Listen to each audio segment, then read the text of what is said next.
2장 1절에서 3절입니다. 제가 가진 성경은 구약 582쪽입니다. 구약 582쪽 열왕기하 12장 1절에서 3절, 우리 한 절씩 교독합시다. 제가 1절 말씀을 먼저 봉독합니다. 예후의 제7년에 요아스가 왕이 되어 예루살렘에서 40년간 통치하니라. 그의 어머니의 이름은 시비아라 부엘세바 사람이더라.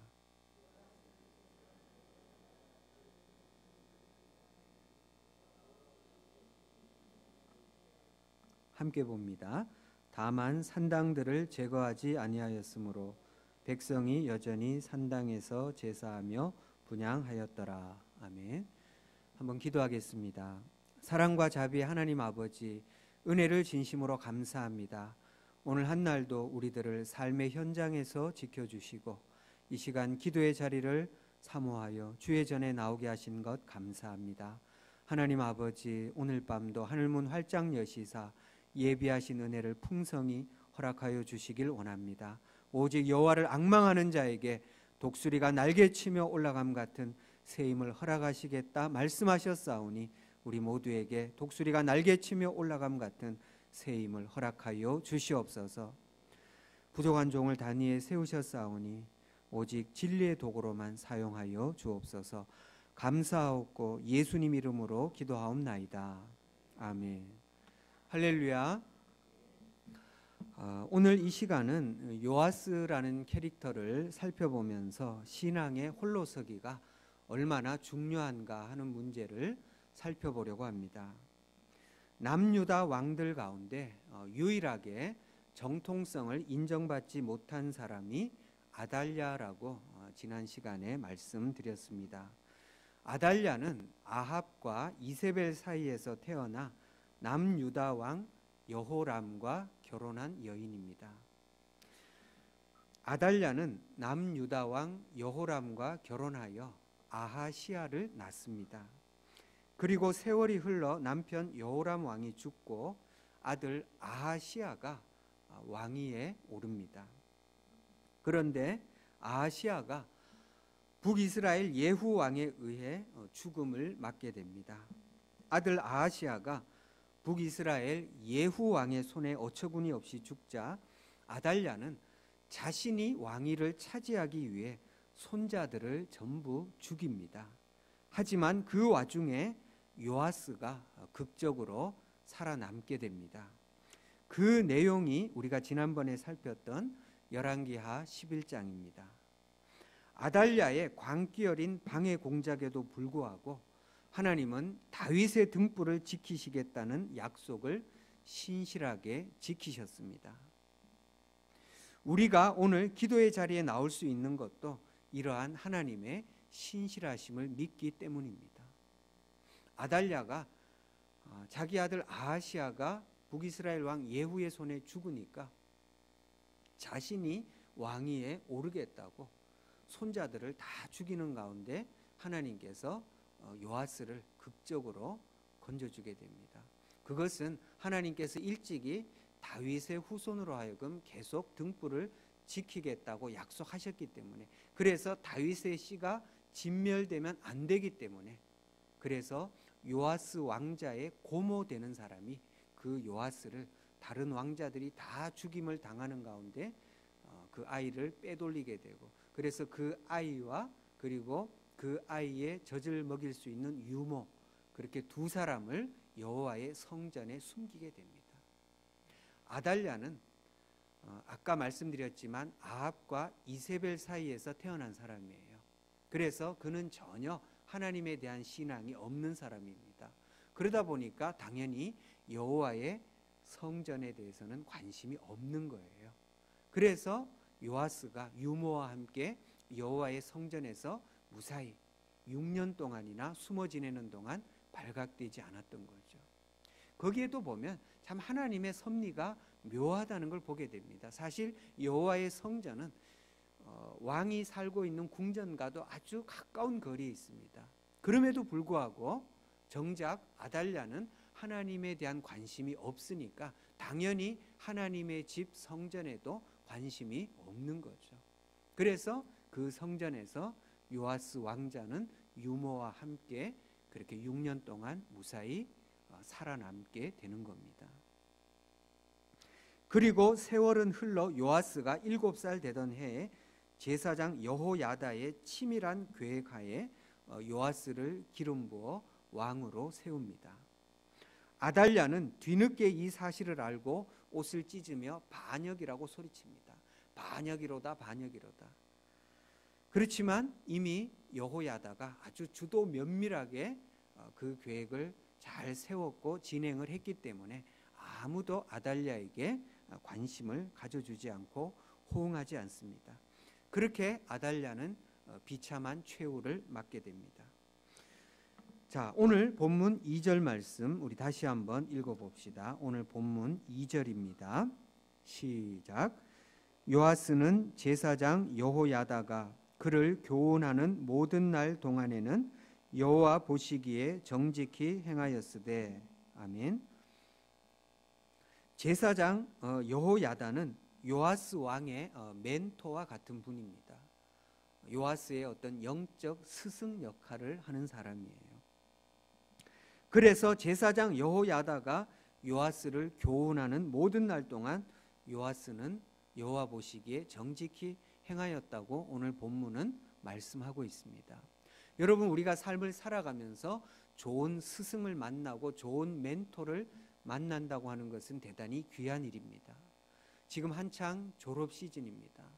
또 우리의 자녀들, 또 손주들이 앞으로 새 학기를 맞이하게 됩니다. 여러분, 기도할 때에 우리의 자녀들이 좋은 선생님을 만날 수 있도록 기도하시기 바랍니다. 또한 좋은 친구들을 만날 수 있도록 기도해 주시기 바랍니다. 아멘 크게 할 줄 알았는데 전혀 별로 그런 일에 관심이 없나 봐요. 자, 우리의 자녀들이 좋은 선생님을 만날 수 있도록 기도해 주시기 바랍니다. 꼭 이렇게 제가 2번 부탁을 해야만 아멘이 커지는 이 습성은 언제쯤 고쳐질는지요. 자, 요아스 왕의 경우를 보면서 좋은 멘토, 좋은 스승의 중요성을 깨닫게 됩니다. 동시에 좋은 스승은 어떤 사람이 좋은 스승이겠습니까? 제자가 홀로서기 할 수 있는 데까지, 다시 말해서 스승이 없어도 제자 스스로 할 수 있게끔 하는 것, 그것이 좋은 스승입니다. 제자가 스승과 함께 있는 동안에는 어쨌든 스승이 보살필 수 있잖아요. 그런데 언제까지나 그 스승이 제자와 함께 할 수 있는 건 아니잖아요. 그렇다면 좋은 스승이라면 내가 만약 떠나더라도 그 제자가 스스로, 그렇죠? 스승과 함께 하던 때처럼 할 수 있는 것, 거기까지 갈 수 있어야 그것이 좋은 스승이라고 할 수 있겠죠. 보통 한 세대가 가고 또 다른 세대가 오는 것을 세대 교체라고 합니다. 그런데 세대 교체는 단순히 세월이 흐른다고 해서 이루어지는 것이 아닙니다. 여러분, 그냥 시간만 흘러간다고 해서 세대가 교체되는 것은 아니에요.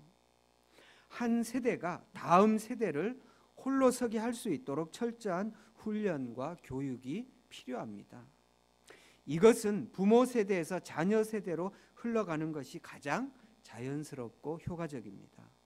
요아스 왕의 경우는 제사장 여호야다와 부자지간은 아니에요. 아버지와 아들의 관계는 아니에요. 그럼에도 불구하고 여호야다가 요아스에게 있어서는 아주 좋은 스승이에요. 어떻게 보면 참 뛰어난 영적 부모예요. 그래서 여호야다는 요아스가 그렇게 왕으로서 아주 굉장히 어린 나이에 왕으로 등극을 했잖아요. 그래서 계속 옆에서 조언을 하고 있고 옆에서 귀한 가르침을 베풀고 있는 거예요. 자, 그래서 여호야다가 요아스를 교훈하는 동안은 여호와 보시기에 정직히 행했다고 2절 말씀 그렇게 소개를 하고 있죠. 그러나 문제는 그 다음입니다. 여호야다가 살아있는 동안에, 여호야다가 요아스와 함께 하는 동안에는 요아스가 정직히 행하였다 그랬어요. 그런데 문제는 그 다음이에요. 여호야다가 죽은 다음에는 요아스가 그전만큼 여호와 앞에서 확실하지 않았다는 거예요. 오늘 2절 말씀이 어떻게 끝나고 있습니까? 요아스는 제사장 여호야다가 그를 교훈하는 모든 날 동안에는 여호와 보시기에 정직히 행하였으되, 그 뉘앙스가 그렇죠? 그러면 여호야다가 죽은 다음에, 그 다음에는 여호와 앞에서 여호야다가 살아있을 때만큼 확실하지 않았다는 것을 오늘 본문은 이야기하고 있죠. 자, 여러분, 신앙의 홀로서기가 완전히 이루어지지 않았다는 거예요. 오늘 본문에서도. 만약 신앙의 홀로서기가 완전히 이루어졌더라면 여호야다가 죽은 다음에도 요아스가 여호와 앞에 여전히 다윗의 길로 행하고 정직하게 행할 수 있어야 되는 거예요. 그렇죠? 분명 2절 말씀에 여호야다가 살아있는 동안에 정직하게 행했다 그랬거든요. 그렇다면 여호야다가 적어도 요아스에 대해서 신앙의 홀로서기를 할 수 있는 단계까지 나아갔더라면 여호야다가 죽은 다음에도 요아스가 하나님 앞에 정직히 행해야 된다는 겁니다. 자, 그만큼 신앙의 독립, 자녀들이 신앙의 홀로서기를 할 수 있게 되기까지 그 과정이 어렵다는 이야기입니다. 사랑하는 성도 여러분, 자녀를 독립시킨다는 기준을 여러분들은 어디에 두고 있습니까? 외국에서는 뭐 18살인가? 뭐 그때 되면 뭐 자녀가 이제 알아서 하게끔 한다는데 우리나라는 뭐 그렇진 않잖아요. 자, 여러분, 자녀가 독립했다? 어디에다 기준을 두고 자녀가 독립했다고 여러분 말씀하세요? 결혼시키면 자녀가 완전히 독립했다. 상당히 일리가 있다고 생각합니다. 그렇죠? 결혼했으면 그때부터는 독립해야 되잖아요. 자, 사회적 통념으로 보면 세간을 어느 정도 마련해서 자녀를 결혼시키면 그것이 자녀가 독립한 겁니다. 우리 사회의 일반적인 통념일 겁니다. 그러나 그리스도인은 달라야 합니다. 세간 마련해서 자녀를 결혼시키면 그것으로 자녀가 독립했다. 불신자들은 혹 그렇게 이야기한다 하더라도 우리 그리스도인들은 그렇게 이야기하면 안 된다는 겁니다. 신앙의 독립, 신앙의 홀로서기까지 가야 자녀를 완전히 독립시킨 겁니다. 차라리 세간을 장만하지 못하고 물질을 물려주지 못한다 하더라도 신앙의 유산만큼은 반드시 물려줄 수 있어야 합니다. 왜냐하면 올바른 신앙이 있으면 반드시 그 자녀는 세상을 이길 수 있는 능력과 지혜를 위로부터 공급받기 때문입니다. 여러분, 재벌 총수들 가운데 그 자녀들이 나중에 재산 때문에 얼마나 싸움 나는 것들 매스컴에서 여러분들 보셨잖아요. 서로가 그 정도 되면 돈이 굉장히 많잖아요. 그런데도 한 푼이라도 더 차지하겠다고 형제 간에도 그렇게 원수처럼 싸우는 것을 종종 보셨을 겁니다. 여러분, 우리가 자녀에게 아무리 많은 돈을 물려주었다고 한들 돈 그 자체가 자녀를 구원하지 못합니다. 여러분 동의하세요? 네. 우리 오 권사님만 동의하시고 다른 분들은 아직 동의가 좀 부족한 것 같은데 한번 잘 생각해 보세요, 여러분. 우리가 자녀에게 아파트 하나 사주고 돈도 1억쯤 물려줬다고 하면 생각해 봅시다. 여러분, 그 자체가 자녀를 구원해요? 구원해요? 아니잖아요. 물론 그 정도 이렇게 해주게 되면 자녀들이 상당히 좋은 기반에서 시작은 할 수 있겠죠. 그러나 그 자체가 자녀의 영혼을 구원하지 못합니다. 오히려 그런 부분에서 조금 부족하다 하더라도 신앙 하나만큼은 반듯하게 우리가 자녀에게 물려준다면 그 신앙의 토대 위에서 그 자녀가 하나님의 나라와 하나님의 의를 먼저 구하게 되면 하나님께서 그 다음 문제들은 자연스레 하나씩 해결해 주신다는 겁니다. 할렐루야. 오히려 우리가 많이 물려준 물질들 이런 것들은 오히려 자녀를 더 넘어뜨릴 수도 있어요. 자녀를 더 나약하게 만들 수도 있어요. 점점 더 우리 부모가 나한테 좀 더 주지 않을까 자꾸 의존할 수 있잖아요. 사랑하는 성도 여러분, 단언컨대 자녀에게 효도 받으려면 재산은 끝까지 갖고 계십시오. 절대 중간에 먼저 주지 마세요. 제 말이 맞아요? 틀려요? 맞아요. 끝까지 갖고 있어야 됩니다. 여러분, 자녀가 참 간사하더라고요. 그 물질 때문에 부모에게 효도해요, 안 해요? 효도해요. 그 물질 때문에라도. 그래서 그걸 끝까지 쥐고 있어야 됩니다. 그런데 여러분, 이것은 세상 사람들도 다 하는 이야기고요. 중요한 것은 신앙의 유산을 물려줄 수 있어야 하는 겁니다.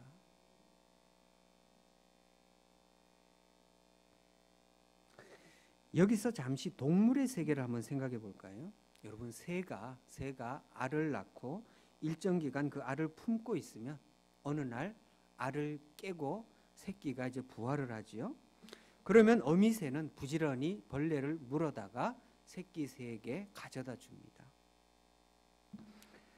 자, 그리고 새끼가 어느 정도 자라면 먹이 사냥하는 법을 가르쳐요. 그러면서 새끼도 어미로부터 독립하는 법을 알아가게 됩니다. 동물도 새끼에게 독립하는 법을 가르치는데 사람이 자녀에게 독립하는 법을 가르치지 못한다면 이것은 동물만도 못한 거죠. 그러니 자녀를 독립시키는 것은 당연한 겁니다. 그런데 조금 전에 말씀드린 것처럼 우리 그리스도인들은 신앙의 독립을 가르쳐야 된다는 거예요. 단순히 결혼이나 나이가 먹어서 독립하는 것은 생존 차원이지 진정한 독립이 아니라는 겁니다. 이것을 좀 더 명확히 이해하기 위해서 사사기 2장으로 한번 가봅시다, 여러분. 사사기 2장. 사사기 2장 6절입니다. 네, 벌써 자막에 떴네요. 이러니 여러분들이 성경을 안 찾는 것 같아요. 자, 사사기 2장 6절에서 10절 우리 한번 한 절씩 교독해 봅시다. 제가 6절 말씀 먼저 읽겠습니다. 전에 여호수아가 백성을 보내매 이스라엘 자손이 각기 그들의 기업으로 가서 땅을 차지하였고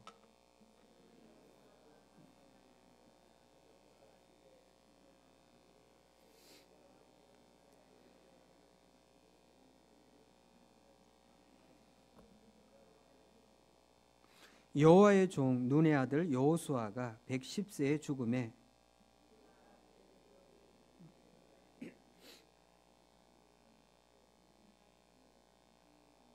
같이 봅시다. 그 세대의 사람도 다 그 조상들에게로 돌아갔고 그 후에 일어난 다른 세대는 여호와를 알지 못하며 여호와께서 이스라엘을 위하여 행하신 일도 알지 못하였더라. 아멘. 사사기의 영적 코드는 사사기 17장 6절에 잘 나와 있습니다. 그때에는 이스라엘에 왕이 없었으므로 사람마다 자기 소견에 옳은 대로 행하였더라. 사사시대는 하나님의 뜻이 아닌 사람의 소견을 따라갔기 때문에 영적으로 어두운 시대였습니다. 그런데 보다 근본적인 원인을 조금 전에 교독한 2장 6절 이하에서 발견하게 됩니다. 백성이 여호수아가 사는 날 동안과 여호수아 뒤에 생존한 장로들, 곧 여호와께서 이스라엘을 위하여 행하신 큰 일을 본 자들이 사는 날 동안에 여호와를 섬겼더라. 결국 믿음의 세대들이 생존한 동안에는 여호와를 섬겼지만 그 세대가 다 죽고 나니 그 후에 일어난 세대는 여호와를 알지 못했고 여호와께서 이스라엘을 위하여 행하신 큰 일을 알지 못했다고 나옵니다. 자, 그러면 여러분 누구의 책임이에요? 여호수아를 비롯한 그 세대가 잘못 가르친 책임이 더 큽니까? 아니면 그 후손들이 그 앞세대로부터 잘못 배운 게 더 큰 책임입니까? 잘못 가르친 게 더 큰 책임이에요.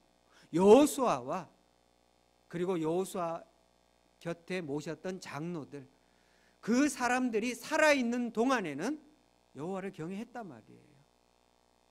그런데 그 세대가 다 죽고 나니까 그 다음 세대는 여호와를 알지 못했고 여호와께서 이스라엘을 위해서 행하신 일을 알지 못했다 그랬어요.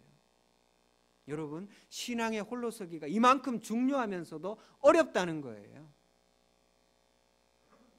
여호수아가 어떤 사람입니까? 모세의 후계자잖아요. 그는 출애굽 세대 가운데 갈렙과 더불어 두 사람만 가나안 땅을 밟은 사람이에요. 그러면서 광야에서 하나님이 행하신 놀라운 일들을 다 경험한 사람입니다. 그리고 늘 모세가 살아있을 때도 모세 곁을 지키면서 하나님이 모세에게 행하셨던 큰 일들도 다 목도한 사람이에요. 그런데도 그 여호수아가 죽고 그리고 여호수아 살아생전에 함께 있었던 장로들, 그분들이 다 세상 떠나니까 그 다음 세대들이 전부 여호와를 알지 못했고 그리고 여호와께서 이스라엘을 위하여 행하신 일도 알지 못했더라. 그래서 이 사사기의 역사가 계속해서 어두운 역사가 펼쳐지는 거예요. 사랑하는 성도 여러분, 만약 오늘 저와 여러분이 이 세상을 떠난다면 남겨진 우리의 자녀들이 여전히 하나님 앞에 신앙생활을 반듯하게 할 것이라고 여러분 자부하세요? 어때요? 만약 오늘 밤 저와 여러분이 이 세상을 떠나 천국 간다면 남겨진 우리 자녀들이 과연 하나님 앞에 흔들리지 않는 믿음을 일평생 유지하고 뿐만 아니라 그들 역시 그 자녀들에게 신앙의 홀로서기를 제대로 가르칠 수 있을까? 여러분 어때요? 이 물음 앞에 여러분들은 당당하게 예스라고 대답할 수 있습니까? 만약 이 물음에 당당하게 예스라고 대답할 수 없다면 오늘 본문 말씀이 우리에게 거울이 될 수 있기 원합니다. 사랑하는 성도 여러분, 에덴 동산에서 하나님께 불순종한 이래로 모든 인류는 죄 가운데 태어나 죄를 짓고 삽니다. 죄를 지어서 죄인이 아니라 죄인이기 때문에 죄를 짓는 겁니다. 그런데 인간의 죄 문제는 사람의 그 어떤 노력과 수고로도 해결할 수 없습니다. 그래서 하나님이 독생자 예수 그리스도를 보내주신 겁니다. 오직 예수 그리스도를 믿음으로만 죄사함 받을 수 있습니다. 오직 예수 그리스도로만 구원을 받습니다. 그러므로 자녀들에게 제 아무리 좋은 것을 가르친다 하더라도 예수님을 전하지 않으면 아무 의미가 없습니다. 우리가 삶을 살아보니 다른 것은 부족하면 좀 부족한 대로 살면 됩니다. 그러나 예수 그리스도를 믿는 신앙만큼은 분명해야 돼요. 여러분, 자녀가 국어나 영어나 수학을 100점 못 맞았다고 해서 그 자녀의 삶이 완전히 낙오자가 됩니까? 그런 것 아니잖아요. 그러나 자녀가 예수 그리스도로만 구원받는다고 하는 이 믿음을 제대로 알지 못하면 그것은 큰 재앙이잖아요, 여러분. 다른 거 조금 못한다고 해서 세상에 큰일 나는 건 아니잖아요. 그러나 신앙 문제에 있어서만큼은 확고하고 바르지 않으면 이것은 영생이냐 영벌이냐가 결정되는 것이기 때문에 이것은 우리가 분명해야 되잖아요.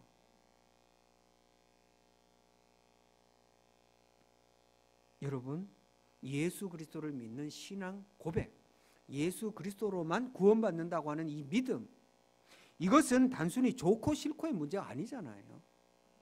영생이냐 영벌이냐 천국이냐 지옥이냐 그것이 결정되기 때문에 여기에는 분명한 결단이 있어야 됩니다. 사랑하는 성도 여러분, 우리가 오늘 밤 천국에 간다 하더라도요, 자녀들도 이 확고한 신앙이 있어야 되잖아요.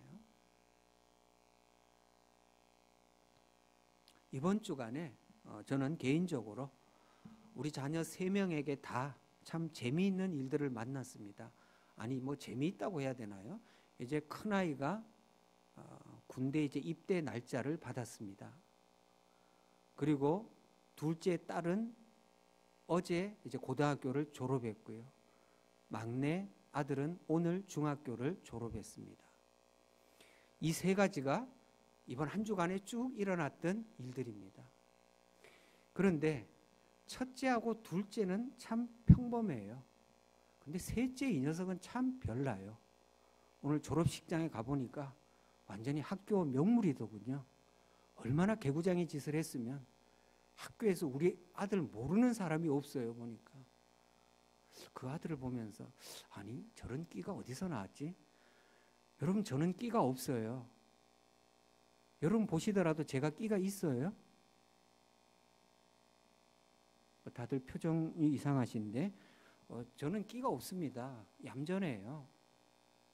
근데 그 막내 아들은 도대체 어디서 저런 끼가 나오는가는 모르겠는데 하여간 참 희한해요. 재미있어요. 그래서 그 아이를 보면서 그래 보니까 뭐 공부는 열심히 안 했어요. 이 녀석이. 그런 생각이 들어요. 개구장이라도 좋다. 튼튼하게만 자라다오. 그래도 참 감사한 게 그 녀석이 공부는 열심히 안 했을지언정 지 스스로 이렇게 아침이 되면 큐티 책을 펼쳐놓고 그래도 큐티도 하고 말씀도 읽고 혼자서 이렇게 열심히 기도도 해요. 그래서 제가 속으로 그래 괜찮다. 공부 못하면 어때? 저렇게 신앙이 일단 잘 자라고 있으니까 뭐 그 다음에 이제 뭐 지가 철이 들면 나중에 공부는 하겠지. 이런 생각입니다. 여러분 다른 거 좀 부족하면 어때요? 다른 거 좀 못하면 어때요? 그러나 신앙은 그 아이들이 어려서부터 확고하게 잘 자라야 됩니다. 말씀을 마무리합니다. 요아스는 하나님의 신실한 약속 때문에 다른 왕자들이 죽임을 당하는 중에도 극적으로 살아남았습니다. 그리고 어린 나이에 왕으로 등극했습니다. 또한 좋은 스승 옆에서 여호와 경외하는 법을 배웠습니다. 그럼에도 불구하고 제사장 여호야다가 세상을 떠난 후에는 그의 신앙도 많이 약화되었습니다. 오늘 말씀을 반면 교사로 삼기 원합니다. 먼저 저와 여러분이 말씀의 반석에 기초합시다. 하나님과 기도로 교통합시다. 범사에 깨어있어 성령의 인도하심에 민감합시다. 그런 다음에 자녀들을 말씀으로 가르칩시다. 무엇보다 저와 여러분들이 자녀들 앞에서 말씀에 순종하는 모범을 보입시다. 때로는 100마디 말보다 한 가지 실천이 자녀들 마음에 잘 박힌 못처럼 아로새겨집니다.